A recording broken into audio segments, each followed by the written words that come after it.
this is something that I've been trying to be very cognizant of. Part of why I chose not to run again as a city councillor when I made that announcement is because I knew that you can hold up space for people who can do great work. And the decision to run for mayor was not one that I rushed into, because that was actually a key part of what I wanted to talk to people about, because there have been a lot of mayors that have looked like me in our city's history. And I know there are incredible people who could serve in that role. For a variety of reasons, those incredible people from racialized backgrounds, from different genders, ultimately didn't feel like this was the time for them to run as Edmonton's next mayor. And so what I wanted to then ask those folks is, how do I make sure I can represent everyone across the city? So it starts by being cognizant of the fact that I do have great privilege in this role as a 41-year-old middle-aged white male.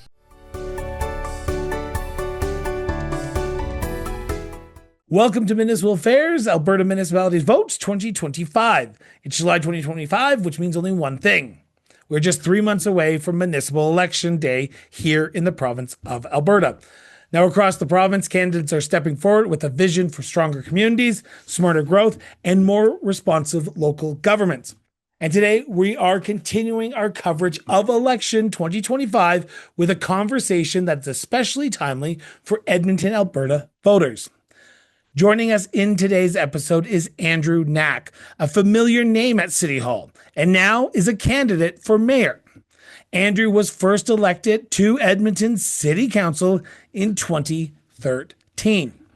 Now, over the years, he has built a reputation as a thoughtful, accessible councillor, known for listening closely, engaging honestly, and showing up in places where civic debate often gets overlooked, and a bane of my existence, social media.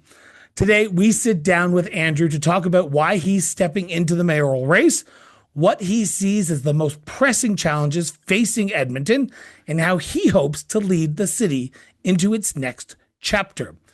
That's the conversation that was going to unfold over the next hour. So stay tuned, as this is Municipal Affairs. Mayoral candidate Andrew Knack, thank you so much for chatting with me here in your headquarters, one of your first events here in your official campaign headquarters for your mayoral race. Got to start with a very simple question. Why run for mayor of the great city of Edmonton? You know, I'm running for mayor to stand up for everyday Edmontonians. We are hearing over and over again across the city that people are struggling with affordability. They're worried about their safety, and they're wondering how we're going to keep up with the incredibly rapid population growth we're seeing in the city. And for me, this is something that I've been working on over my last 12 years on city council. I have a track record of being able to deliver on each of those areas over and over and over again. And as we go through this continued change as a city, as we continue to see so many new people move in here, for me, this is about being able to deliver on that, to be able to expand on what I've already been doing for 12 years and being able to deliver that across the entire city by working with people from across all backgrounds, all areas, and just making sure that we can work together to tackle these complex challenges, but also embrace the incredible things that are happening in the city already and recognize that we have a lot of amazing things that are happening today that we need to continue on with. So why you? I think why should the people put their trust in you? Because at the end of the day, that's what you're asking the people of Edmonton. Yeah. And I'm going to sort of caveat that with, you announced earlier this year that you weren't running, and now you're running, but you're running for mayor. Why should people trust you when you've changed your mind on running and not running? So when I made the announcement back in September, I did leave the door open a little bit. I actually said I wasn't going to run again to serve as a city councillor.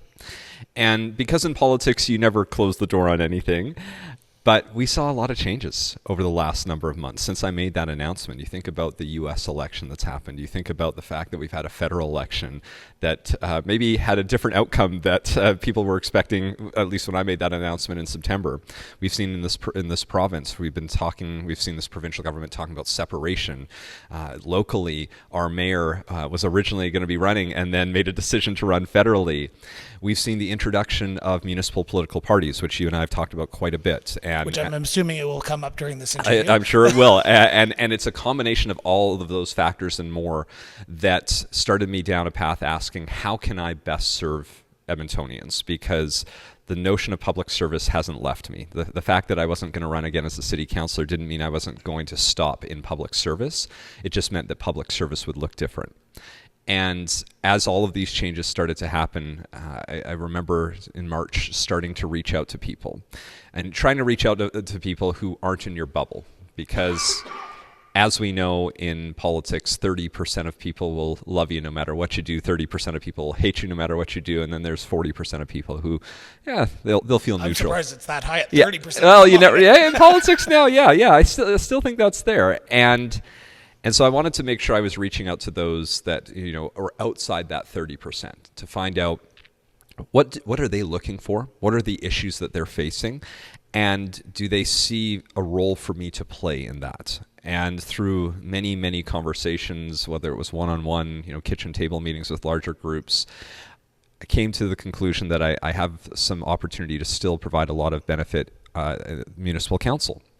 And I think it comes back to the why me, which is that I have a history of actually delivering over and over again. So when we're talking about tackling affordability, when we're talking about tackling safety, when we're talking about tackling growth in the city, that's what I've been able to do over the last 12 years. So you look as a city councillor, I've been able to bring forward different programs and services and infrastructure that have allowed us to keep up with our growth, or at least try to keep up with the very rapid population growth. In the West End, we're building the single largest infrastructure project in the city's history with Valley Line West LRT, something that is going to connect tens of thousands, if not hundreds of thousands of people to employment, to just activities, to programs, to services, to their homes. We're building two new recreation centers in the West End, with a new library at one of them, with a district park. So we've seen that I've been able to, through my time on council, bring about the completion and at least the starting of a lot of these major projects. On the safety side, same thing. These are areas that I've been working on over and over again. Think about traffic safety.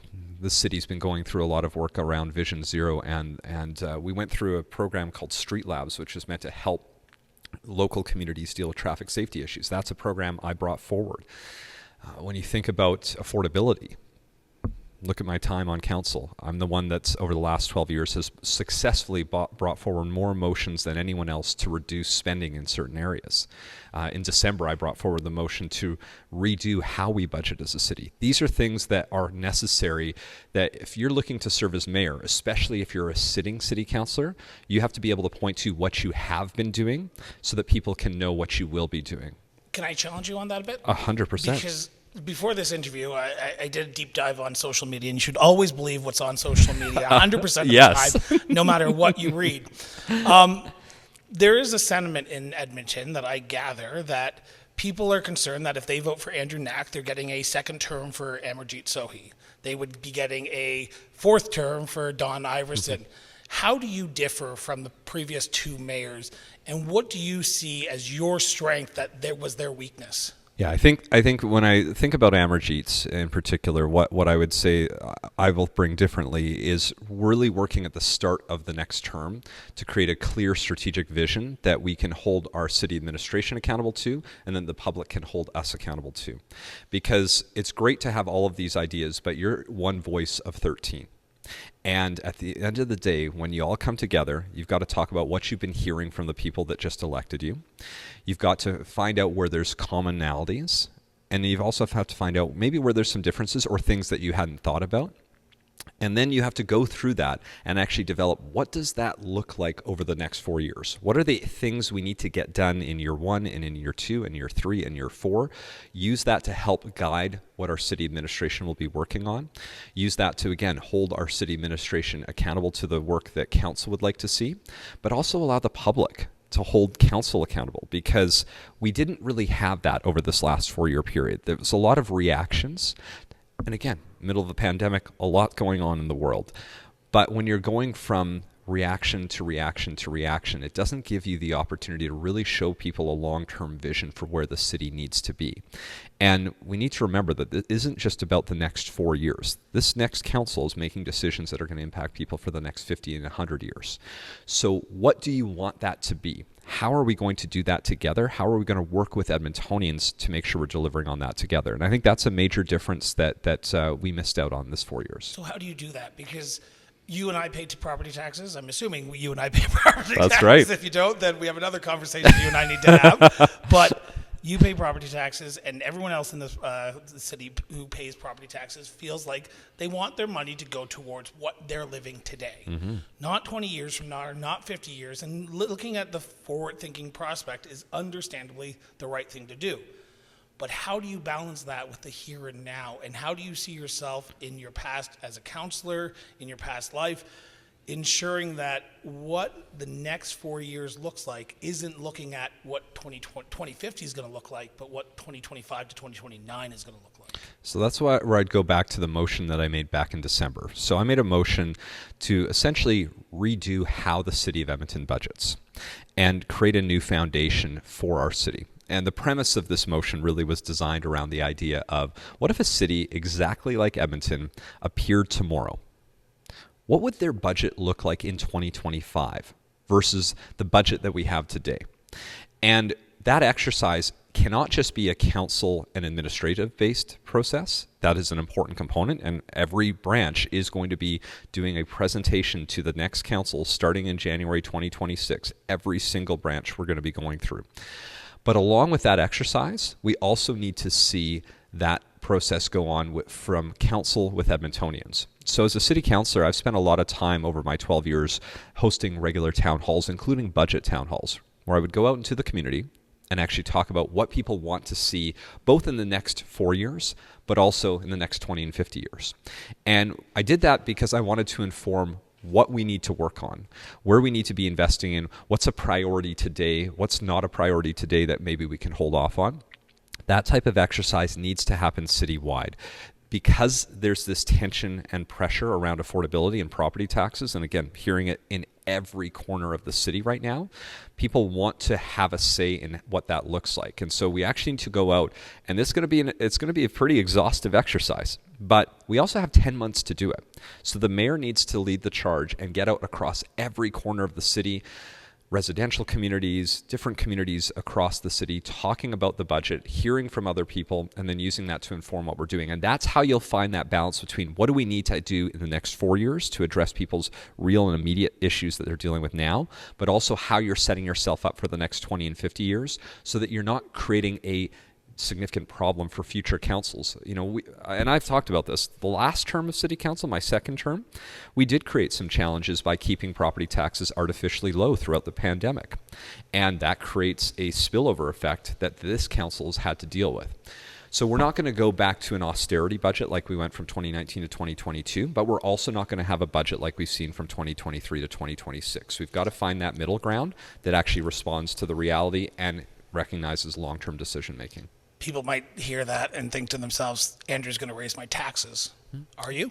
It's not going to be, but it won't be, it's not going to be zero because it's unrealistic, right? I mean, there's already people. I wrote an article about this. I completely understand. I know you did, right? But we do need to call it out, right? There's already people talking about freezing property taxes. In a city that grew 200,000 people over the last 4 years, that's irresponsible because you're actually not going to keep up with the real issues that people are facing. I'll give you one very specific example. In the city of Edmonton today, we are short 4 fire halls.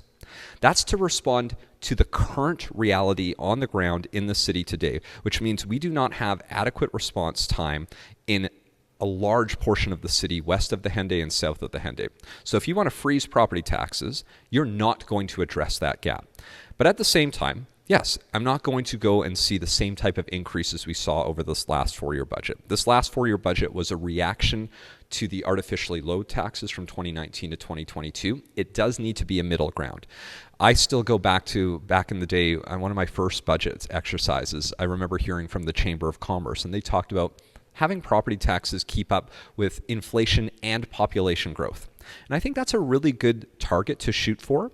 And I think if we go into it with that mindset and then we actually go out and create the budget with Edmontonians together, you can get a lot of buy-in in that. I think what we've been missing the last 4 years is that desire or that ability to get out and have those conversations across the city to talk about the financial realities that we're dealing with. So yes, I'm not going to have a 0% property tax. I will not be proposing an austerity budget in the next term of city council, because that would be irresponsible, and it wouldn't actually be addressing people's current quality of life issues, safety issues, and even their affordability issues. You actually do need to spend money to ensure you can maintain an affordable city. There are programs that we offer that serve those in lower incomes, and without those programs, they actually can't get to employment. They can't get to their education. So there is a requirement to invest in public services so that people have that opportunity to. Do we invest too much, though? Because is the municipality doing what businesses can be doing themselves, or nonprofits could be doing themselves? Because there's a sense that government needs to be responsible for everything, especially at the municipal level. Yeah. As mayor, do you see yourself working with nonprofits, working with businesses to allow them to offer things that the municipality could be saying, you take it on so we can put that money somewhere else? 100%. And that's part of why this budget exercise is going to be so important. I put a lot of weight on this exercise because as in Edmonton City Hall, we do a 4-year budget. And that process, that 4-year budget is approved 1 year after the next council is elected. So they don't do it within the first month of getting elected, thank goodness. There was originally, I remember my first term, like, why don't we do it the first 2 months? I was like, how would you do that? So there's a full year that the next council will have to go through an engagement exercise where you're bringing in the businesses, where you're bringing in nonprofits. You're finding out where you can get better value, where you can be putting dollars that produce better outcomes. And I always give this example in the city. I represent the west end of the city of Edmonton right now, which includes the West End Seniors Activity Center. That group is doing amazing work on partnerships with businesses, with nonprofits, with community leagues, with faith groups, you name it. They found a way to do a partnership with folks. And I remember sitting down with the executive director who said to me, listen, Andrew, you know right now you're paying about $32 an hour to offer a knitting course at some of your recreation centers. If you gave us that $32 an hour, we could not only run a program like that, we could make sure that seniors who are struggling to access other services would have a staff resource to go to help them navigate the system, because they know that they could still run that program. They could get a multiplier effect with the dollars that we'd be putting into it. So we absolutely need to look at that. And that's why this is this whole budget process is setting a brand new foundation in a city that has changed a lot over the last 20 or 30 years, instead of the incremental exercise we've gone over for many, many years. Affordability seems to be one of the key platforms of your run for the next mayor of Edmonton. You will have to work with other councillors around your table, I believe 12, if I'm not mistaken. I'm doing my math here correctly. If I'm doing my basic research correctly, 12 other councillors. And those 12 other councillors may not agree with you on that. There may be a majority that say, no, we want to keep our taxes at zero. How do you bring people along? Because as the next mayor, you're going to have to bring a range of new voices, because we could see a big shakeup at city halls across Alberta, in particular in Edmonton. So how do you see that potentially working out and bringing people together for a consensus instead of a divided city hall for the next 4 years? Well, you start by being an independent. And so let's just be very blunt. I knew we were talking about Bill 20 at least. We have to, right? Because you don't accomplish that by bringing everyone under the same banner, thinking the same way. Because we know now, and we see it provincially, we see it federally, we see it in the U.S. Let's not hide the fact that the partisan system is so broken right now that does not actually encourage real open dialogue, independent thought. So that's why I'm not running as part of a party. Doesn't matter that there's a fundraising advantage to run as part of a political party. There's a democratic disadvantage to our local democracy by running as part of a party. And so I can't contribute to that. I want to be independent, because what I've seen, and this is how you bring people together. I've done this for the last 12 years. All of the things that I've been able to accomplish, all of the motions I've been able to pass, have included people who are on the right side of the spectrum, on the left side of the spectrum, in the center. And over and over and over again, I've been able to deliver on the things that I committed to doing over the last 12 years. But if there's a majority of council members who are elected at a party level, who are elected as one party, and I know there's not a lot of parties running right now, but hypothetically, you might be a lame duck mayor then. How do you ensure you work with parties in a party system when you're an independent? Yeah, well, I think first is just a reminder that at the doors, people overwhelmingly do not want parties. So I will be shocked if somehow a majority of people under a party banner are elected, because 80 to 90% of the doors are people saying they don't want that in our local government. Because we know at the end of the day, the way that system is designed, party loyalty goes above the people you actually serve. But let's play out that scenario just for the sake of having a hypothetical. How do you deal with it? Well, you deal with it by sitting down with folks and saying, listen, yes, you were elected under this banner, but I was elected citywide as a mayor as well, under a different group of policies, a different group of ideas. Let's figure out where we actually share common values, right? So I would treat it the same way I've tried to treat the last 12 years, which is that there are people who, you'll put me wherever you want on the political spectrum, but there have been times where there are people who are considered very opposite to me that I would sit down with, and we would talk about the issue. We would understand where we're each coming from, find out we actually have a lot more in common than we thought, and then use that to help inform the motions that we're making. So I would do it the exact same way. Even if there was somehow a majority of party members, you would go and sit down with them and say, listen, we're all representing the same people. We might have different ways about tackling that, but let's understand that in detail first, to see if maybe we can develop policies and bylaws and legislation that actually meets everything that we're hearing, or at least as close to everything that we're hearing as possible. Just making sure we're encouraging anyone that does get elected as a party to remind themselves that the party loyalty is not the first thing. The oath that every member of council takes is to serve all Edmontonians. And that's what we have to remember at the end of the day, and that's the mayor's job, to sit down with whoever the other 12 members of council are to find that common ground. But again, I've done that for 12 years. I think there's nobody who's been able to more successfully navigate that over the last 12 years than I have, because again, you go look at all of the things I committed to doing, almost everything I've been able to deliver on because I had to go out of my way to engage everyone.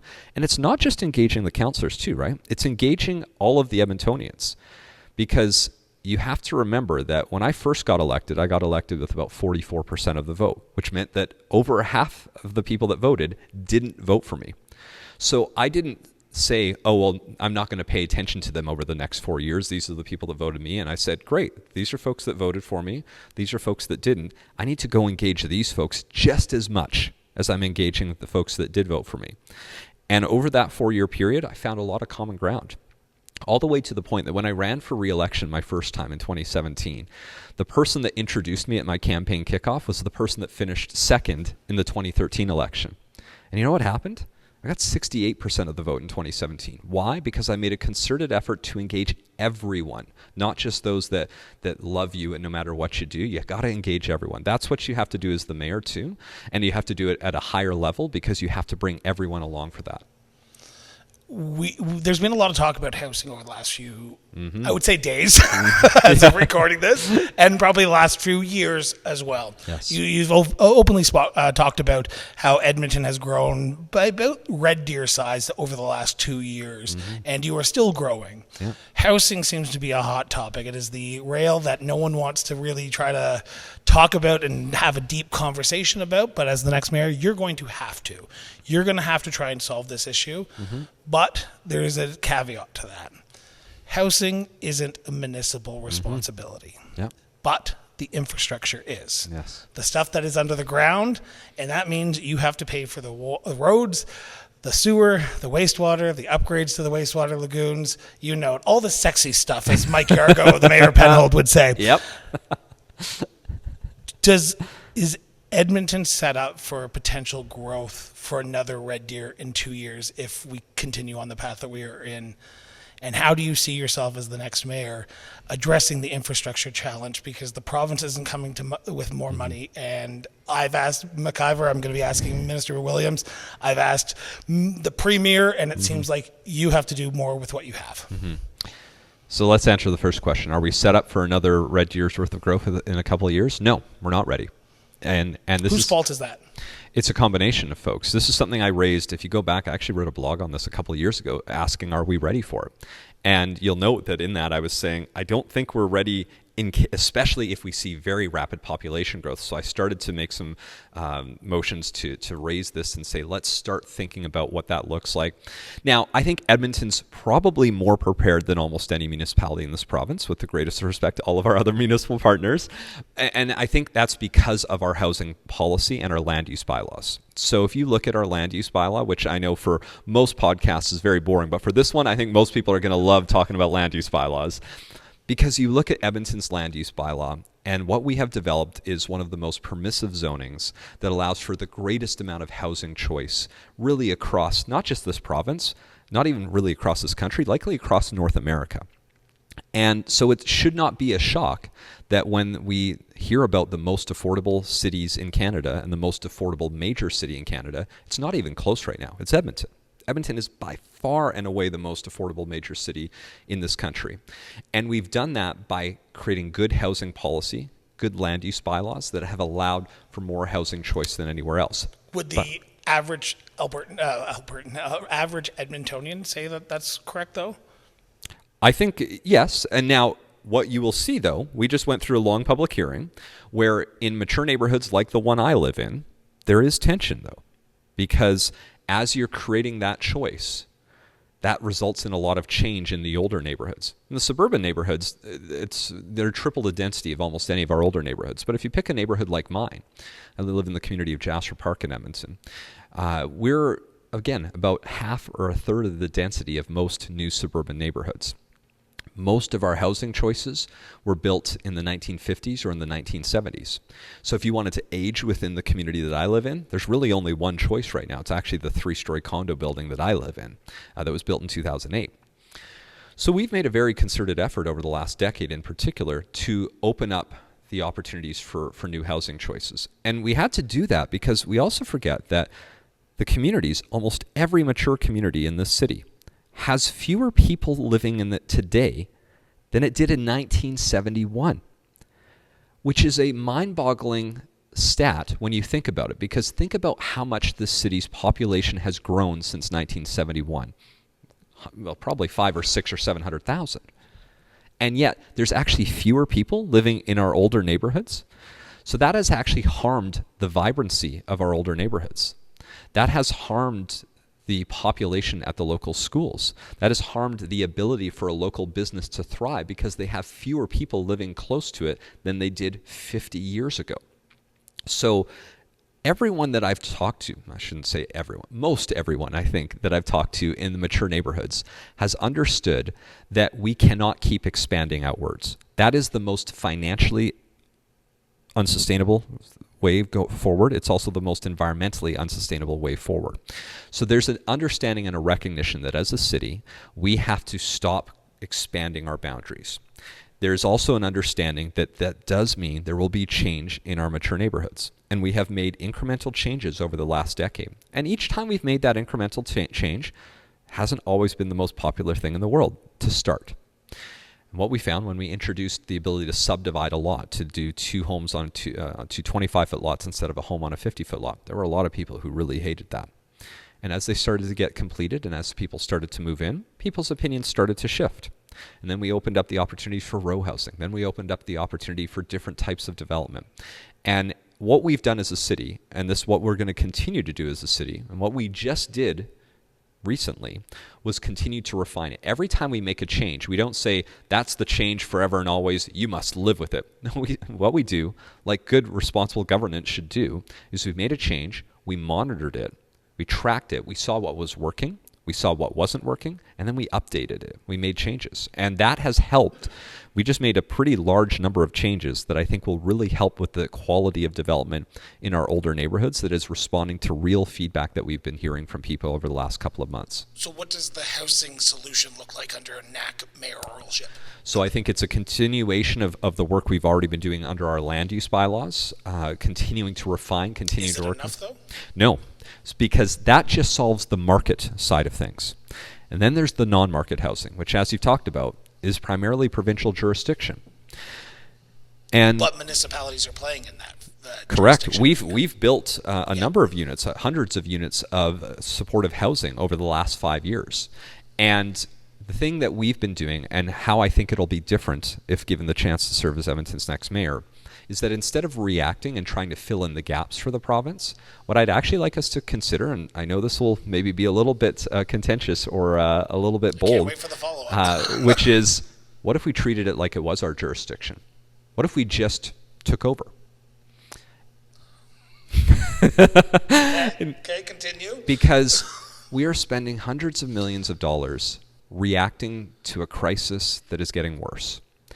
And I want to believe that even after years of groups like Alberta municipalities and who have been asking for a clear plan of action from the province and unfortunately not getting it, at what point do you stop saying, oh, anytime somebody calls you up and asks you about housing and homelessness, oh, just go call up your MLA. It's their job. At what point do people just get so sick of that answer and say, just fix it? We're spending the money anyways. What if we spent the money like it was our responsibility, like we had full authority over that? How would we make different decisions? We have a housing entity called Home Ed that is arm's length in the city of Edmonton. Why shouldn't they be a supportive housing provider? Why shouldn't we just have them operate supportive housing? Now, it's a bit bold. It is. It could be a bit, maybe the province would have concerns with us essentially inserting ourselves into their jurisdiction.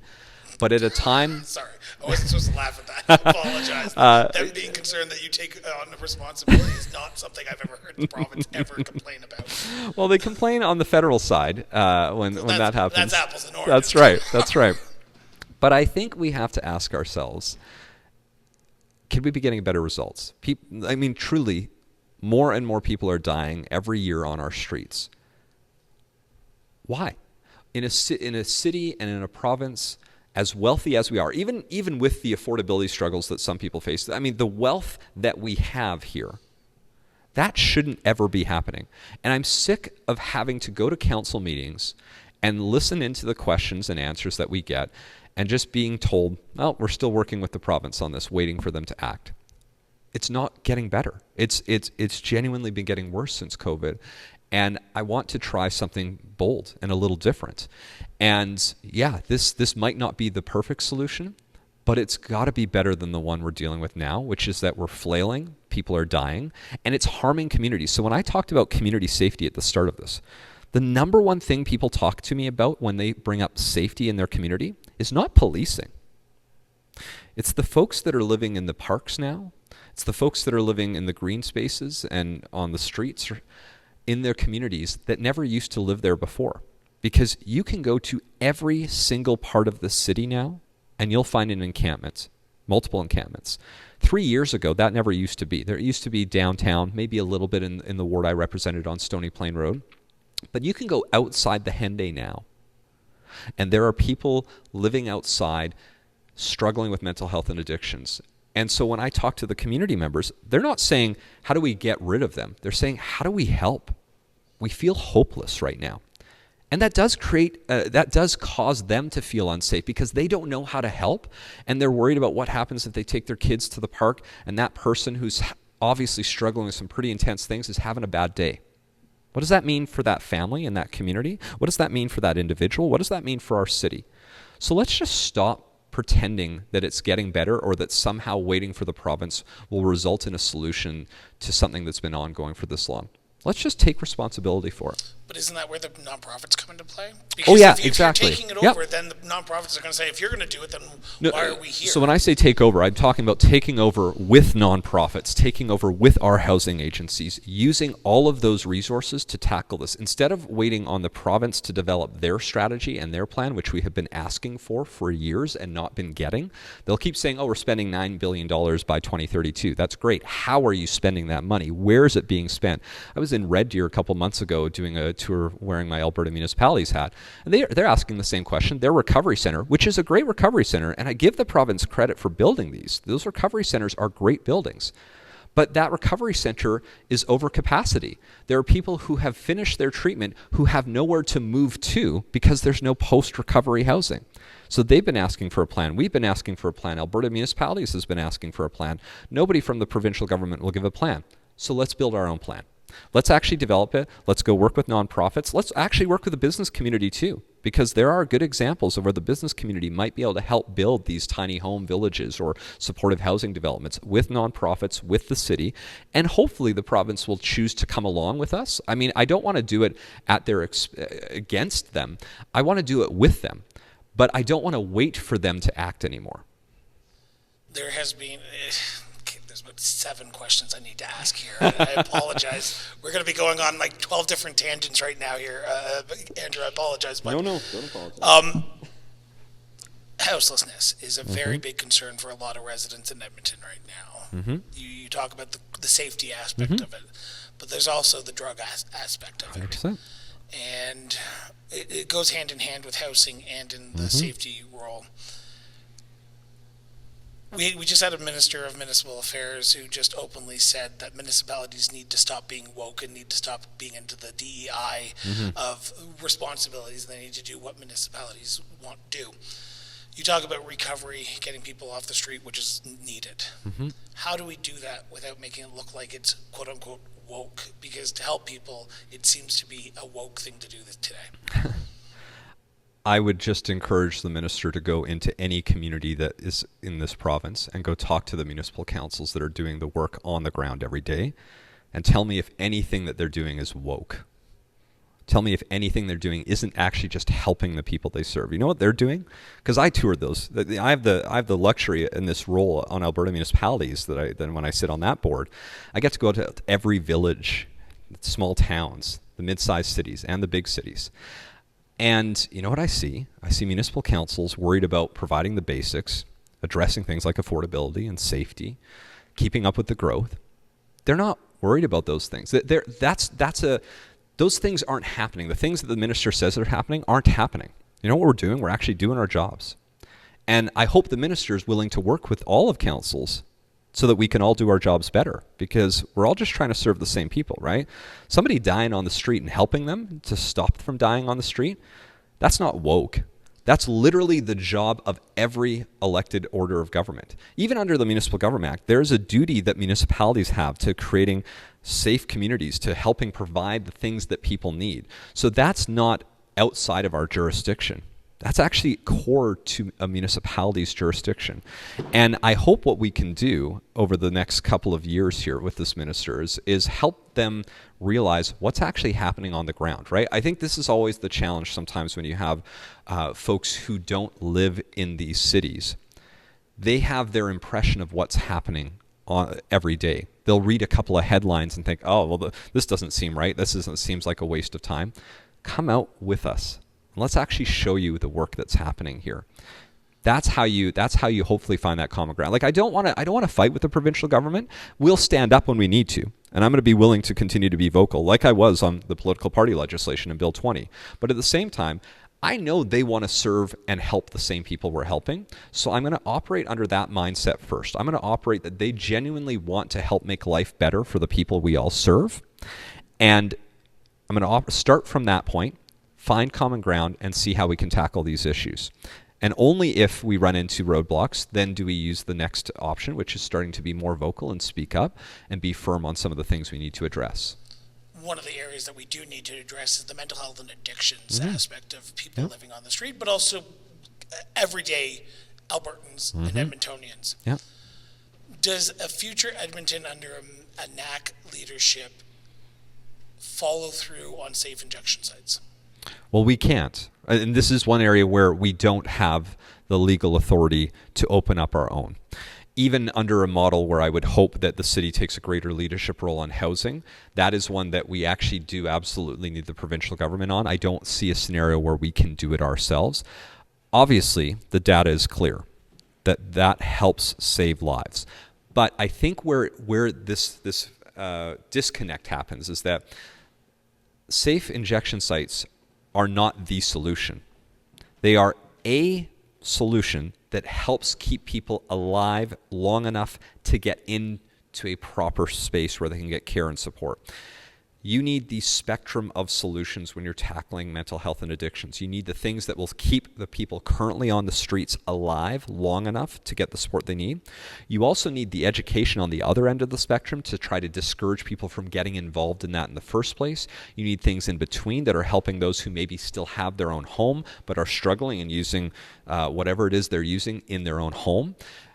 All of that needs a different set of solutions. It's why I'll be the first to again say the recovery centers the province is building, those are good.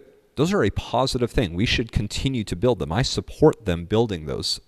We also need supportive housing for those who might need more like a palliative care style housing space because they've been chronically homeless for 30 years and may never get to a point where they need to. We also need on the other end of the spectrum services for children so that they understand how that can impact them. We need services for people who are younger and working and are struggling. We need mental health supports. We need to normalize people who are struggling to get mental health services and to actually go get checked out as a standard approach, not just reacting when they're facing their downtime. So this is what we need in terms of solving this problem. It's a host of solutions across the spectrum. It's not one thing only. And I think that's where right now the gap is that the provincial government is focused very heavily on recovery. Great. But that's one piece to the puzzle. And not every person who goes through that recovery model will be able to see the same outcome because everyone's at a different stage in their life. Everyone's had different trauma. Everyone's had different issues that require a different way to tackle that. At the beginning of the interview, you talked about the affordability challenges that the city of Edmonton is currently under, but also just in general, the day-to-day lives of people are dealing with the affordability challenges. It seems like you want to help everyone. Mm-hmm. It seems like you truly have the best interest for everyone, even those who don't vote for you in your heart. How do we help everyone with the limited supply of money that we currently have? Because we can't. People are going to fall through the cracks, and unfortunately, it's the name of the game. You can't help everyone. How do you see yourself as mayor making sure that the majority of residents feel like they're being helped by the government? Why do we accept the premise that you can't help because everyone? You don't have enough money, don't you? But look at when you invest in some of those services, the money that's saved. So an example I've always given, so Ambrose Place opened up in our city about a decade ago. Ambrose Place is supportive housing for 43 individuals who were the hardest to house, chronically homeless individuals who have been dealing with significant mental health and trauma. Everyone in that home, Indigenous, many of them victims of our residential school system. You look at the money that was spent. Let's set aside our hearts for a moment. Let's just look at the money spent because Alberta Health Services did a study on this. They studied the 43 individuals before they moved in, for 2 years before they moved in. They looked at how many times they were interacting with the police system, how many times they were interacting with the healthcare system. And so these are their numbers, they're public numbers. What I'm about to give is not an exaggeration. On average, those 43 individuals were interacting with police 200 days a year. Like, think about that. That means the police had to come out and respond. They might not have been committing a crime, but they might have been having a mental health episode, and they were the first people to respond. Think about how much time and effort that took up, 200 days a year. On average, those 43 individuals were in an emergency room hospital bed 200 nights a year. And at the time of that study, that was a $1,500 a bed, $1,500 a night bed. Now that's about $3,000, $3,500, $4,000. So what they did is, once they got into housing with 24/7 wraparound supports with all mental health workers, healthcare workers, security, everything you might need on that site, for as expensive as it was to operate, and the numbers were around $300,000 per unit per year. That was the operating cost. The province saved money. So at the end of the day, they found that just on the healthcare system alone, they were saving approximately $11,000 per person per year by giving them the proper care and support. That doesn't take into account the bed that was now freed up. That doesn't take into account the $500,000 that the city of Edmonton saved on policing.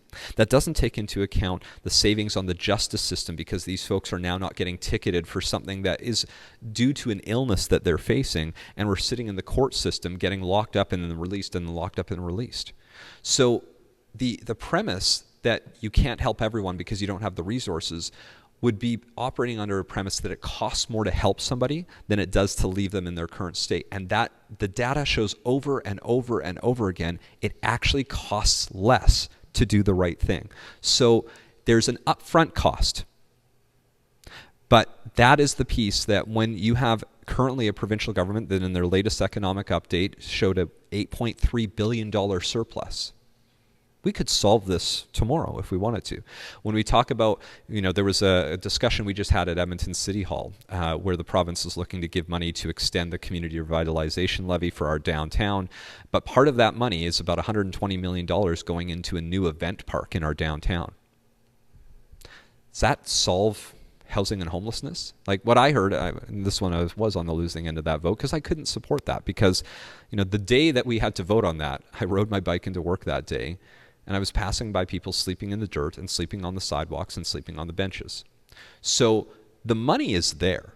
We just have to prioritize it properly. We have to make sure that we're putting it into the things that are actual needs within the city of Edmonton and not things that are clearly wants at a time where we can't afford the wants. We have to focus it on needs. And if you put in the money in those right places, you're actually going to help people live. You're going to help communities become safer. You're going to get better financial outcomes. You're actually going to get all of those things because the data shows. So we're not just, again, this is not made up numbers. These are real numbers that have shown over and over again you save money and you save lives when you make the right investments. Rapid fire question, yes or no. You talk about the revolving door of offenders who are getting picked up from police and getting back on the street because of our justice system. There have been mayors and councillors from across Canada calling for the federal government, the provincial government, to do more on bail reform. Are you in favor of the federal government doing more to help municipalities like Edmonton stop the sort of revolving door at the courthouses right now? Yes, the system's broken. There's still too many violent offenders getting back out. They need to be held accountable. Hold the violent offenders accountable. Make sure everyone else who's struggling, get them into the right supports, but the federal government isn't doing enough. I know they passed legislation, but it doesn't seem to be working yet, and it's impacting our police services and it's impacting our communities. So yes, 100%. And then just on the police services, because I'm cautious of time here, we're almost at like about 50-minute mark, and I've got a few minutes left. The police service has been going through a lot of changes in the last few years. More and more crimes are being committed. We are seeing the rise of domestic violence increasing. Do you support giving more money of the budget to police so they have the proper tools and resources, whether that be community services supporting mental health addictions, so it's not just going right to the police services, but it's going out to help the police services take on some of these calls that they traditionally haven't done in the past? Yeah, so a couple of years ago, the city of Edmonton went through a discussion around an EPS funding formula. Originally, I had a concern with a standalone police funding formula. I actually wanted to see a community safety and well-being funding formula, which included funding to police and those other social agencies that were providing work. For a variety of reasons, the Council of the Day chose to go forward with just a police funding formula on its own. I did support that funding formula, albeit I would have preferred a different overall funding formula, but there does need to be some stability and some understanding of how that funding would go out. And so I think the funding formula is a really great tool. I think the commission that we have right now, they're made of some incredible people who are providing the right oversight we need. I do hope that the next council, as part of a foundation setting exercise on the budget, does revisit the notion of a community safety funding formula instead of a police only funding formula, because we need to be holistic when we're tackling community safety. If it's only going to police and not going to the other things, I don't know if we'll see the response we need to. Police are doing great work. Edmonton, and not everyone feels it, to be clear, but the stat is important still to repeat. Our crime rate is at the lowest rate in more than a decade in the city. Not everyone feels that in the community, and that's why we recognize it's clearly not funding only for police, because that alone doesn't make people feel safe, or else people would say, oh great, you've got the lowest crime rate in a decade, I feel safe. But not everyone does right now, because there's more to it than that. So I want to turn to my last subject, and it's about you. And I'm going to ask you some very hard-hitting questions. Not that I haven't been doing that for the last hour, but yes. There's some that I need to ask. how does a white guy from Edmonton, who was born and raised in Spruce Grove, move to Edmonton, represent new Canadians who are coming here on a regular basis? Because we are seeing an influx of the Alberta is Calling campaign from Ontario, from around the globe, and immigration is at an all-time high right now. How do you represent everyone, not just the ones who were born here, but the ones who have moved here last week or a year ago? It's a great question. 43% of our city now are made up of... I was going to say 48, but I knew that I was going to wrong. About 43% of Edmontonians are from a visible minority background. And you're right. This is something that I've been trying to be very cognizant of. Part of why I chose not to run again as a city councillor when I made that announcement is because I knew that you can hold up space for people who can do great work. And the decision to run for mayor was not one that I rushed into, because that was actually a key part of what I wanted to talk to people about, because there have been a lot of mayors that have looked like me in our city's history. And I know there are incredible people who could serve in that role. For a variety of reasons, those incredible people from racialized backgrounds, from different genders, ultimately didn't feel like this was the time for them to run as Edmonton's next mayor. And so what I wanted to then ask those folks is, how do I make sure I can represent everyone across the city? So it starts by being cognizant of the fact that I do have great privilege in this role as a 41-year-old middle-aged white male in this city. Forgot the middle-aged part, right? Sorry. Yeah, and you need to be aware of that. You need to be cognizant of that, and you need to be working actively to fill in all of the gaps that you have. Because my lived experience in this province is drastically different than somebody who's new to this country, who's new to the city, who's in different incomes brackets, whatever that might look like. And so be aware of it, number one, that you have a very different lived experience than others, and go out of your way to try to seek out to those other perspectives. Get into the room, proactively organize gatherings, find ways to bring people together in the same room. This is something I've done over the last 12 years. So as a city councillor, I would regularly host town halls in person and online. I would regularly door knock, not just during the elections, but every month in between an election, to try to connect with people at their homes, at their doors, to introduce myself, to learn more about them. You know, all of the emails and calls that came in, I was the one replying to those. All of the social media comments that came in, I'm the one replying to those. Trying to find ways to connect with people in as many different formats as possible so that you can fill in all of your gaps. And that's something that as mayor, you have to do that at an even higher level. And I feel very confident about it because it's something I've been able to do as a councillor. I've been able to identify where I have privilege and where I have gaps and find ways to fill that. And that's just going to be a very focused effort over the next 4 years to make sure that you're continuing to deliver on that, because it is not a be aware of it one day and then forget about it for the next 4 years. It's be aware of it every single morning. And make sure you're thinking about that as you're going into city council. Make sure you're thinking about that as you're going into a meeting. Make sure you think about that as you're making that phone call back to find ways to bring everyone together. On your website, your Mayoral website, which the links will be in the show notes for anyone who's watching or listening, you mentioned the fact that you want to represent everyday Edmontonians. And when I read that, there was about 12 different things that went through my head. But I've got to ask a very simple question. What does an everyday Edmontonian mean to Andrew Knack? What do you describe as an everyday Edmontonian?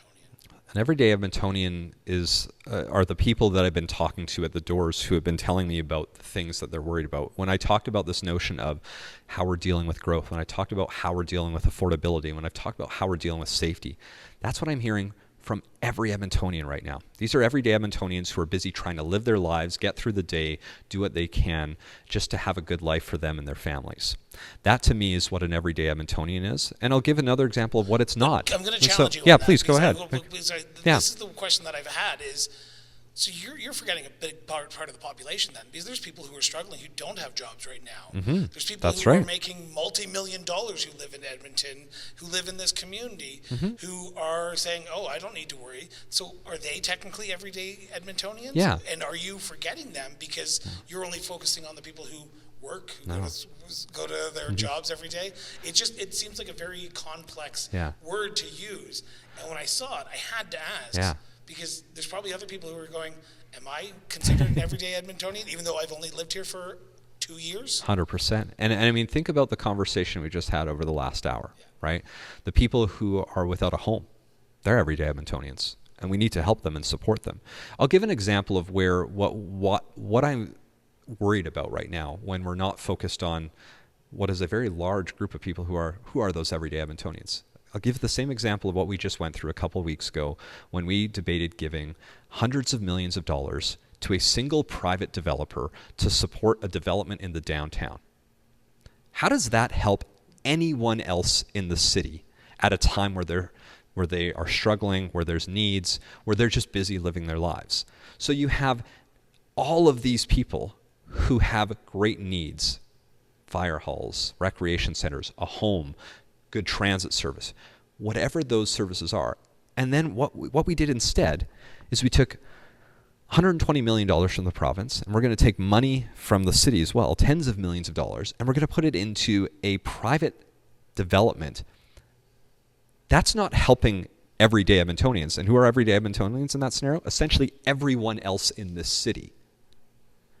Let's remember at the end of the day who we're supposed to be serving. It's not supposed to be a billionaire who has unlimited amounts of money to be able to build something when others have basic needs that aren't being met. So that's what I mean for an everyday. Bad then, under that scenario, because we're giving millions of dollars to revitalize the downtown core. We're giving money to the Edmonton Oilers to revitalize their area because there's people who are struggling, and that money could be going somewhere else. And the government is literally giving companies that make millions of dollars, billions of dollars, hundreds of millions of billions. So yeah, is it a bad deal? 100% it's a bad deal. So let's be very clear. That is the worst type of decision to make at a time where there's so much other need in the city. So we need to focus on the folks who need all of the other things that are just allowing them to live their life. That's what's more important than a new event park in the downtown. Doesn't mean you don't invest in our downtown, but don't invest in a private development for somebody who has the most profitable NHL franchise in the world. Like there's so much greater need right now in our city. Let's not be. That's how. Going back to an earlier question, how do we make sure we spend money wisely? Well, you don't put that kind of money into that when you can't even meet your basic needs in other parts of the city. I feel like Jody Gondek would have something to say about the most profitable NHL franchise, but I'm just saying that as a Calgary. That's right. Interviewing the Edmontonian mayor candidate here. My final question, and this is my favorite question because it really gets to know how much you're involved in the back end of your campaign as well, because you're out door knocking. We've talked a lot for the last hour. And I can imagine we could probably talk for another 4 hours just on one topic. Yeah. How can people reach out to you? What's the contact information? What's the email? What's the website? How can people find you and ask these questions and get a hold of you or help out on the campaign? Absolutely. So they can go to the website, which is just my name, andrewknack.ca. They can email me, andrew@andrewknack.ca. The cell phone number, or the number that I'm giving people on my flyer. Oh, he's going to pull it out. It's my cell phone number. 780-267-1442. You call that number up, it goes to my cell. And I feel like your campaign manager is like screaming right 100%. now going, Yep. why are you giving that out? I've printed that on every flyer that we give out because it's important to know that Edmonton's next mayor is someone you can connect with and somebody that you can reach out to, somebody that can help you with the things that need help on. And, I've been giving out my cell phone number for 12 years as a city councillor. And you know what? Nobody calls me at 3 a.m, thankfully, although I sleep really well, so I don't know if I'd wake up anyways. But it's important to know that people can reach out. When you reach out on social media, I've been running my social media for 12 years. I will say running for mayor has meant I've had to give up a little bit of control, which is a little bit hard. But even that, I'm still seeing all of the comments. I don't necessarily get to reply to every single comment anymore, but I want people to know that what I've been doing over the last 12 years as a councillor, which is actively engaging people in every corner, trying to seek out ways to engage people who are new to the country, new to the city, new to civic engagement. I'm going to continue that as mayor. That doesn't stop. I've been showing up for people over the last 12 years, whether that be at the doors, at the community events, at our council meetings when we're supposed to be making important decisions. I'm at those meetings all the time, making sure people know that they'll have a voice there and that they have the opportunity to connect with me and share their perspectives. So they can stay connected the same ways that they've been connecting with me at the last 12 years, but now I just have the opportunity to do it across the city, and look forward to getting those phone calls and those text messages from people who are in different parts of the city wanting to share what they want to see from the city of Edmonton going forward. You've kind of answered it a lot over the last hour, but I want you to give me the elevator pitch.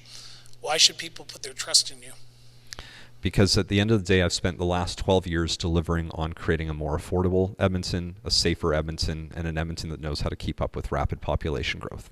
I've been doing that for 12 years. I'll do that with people from across the political spectrum. I'm going to continue to do that as an independent mayor that is going to continue to operate and hear everyone and use that to help make informed decisions. So what I hope people see is that they'll see someone that's been doing that for 12 years and know that they can guarantee that that's how I'll continue to operate as a mayor, because it's not just the words. I don't want people to believe the words that I say. I hope they do. But they can see the actions that I've been taking over the last 12 years and know that that's how I'll be operating as Edmonton's next mayor. Andrew, Mr. Knack, mayoral candidate Knack, thank you so much for sitting down with me, inviting me into your office, and having this great conversation. Good luck in the next few months. Thank you so much. It's been a pleasure to have a chat today. That's it for today's episode of Municipal Affairs, Alberta Municipal Votes 2025. A big thank you to our guests for joining us and to you for listening and watching. Now, as we get closer to Election Day this October, we will continue bringing you thoughtful conversations with the candidates and community leaders shaping the future of municipalities from across Alberta. Now, if you are a candidate running in any of Alberta's municipalities, including those running against today's guests, we'd love to hear from you directly. Our platform is open. We're committed to giving space for a wide range of voices. Reach out and let us set up a time and date so we can talk to you about your municipal run. Now, don't forget to follow Municipal Affairs on your favorite podcast platform or watch full episodes on YouTube. You can also stay up to date by following us on social media for clips, highlights, and updates as this municipal election unfolds. So, until next time, stay informed, stay engaged, and we'll be back with a brand new episode of Municipal Affairs shortly. Till then, everyone.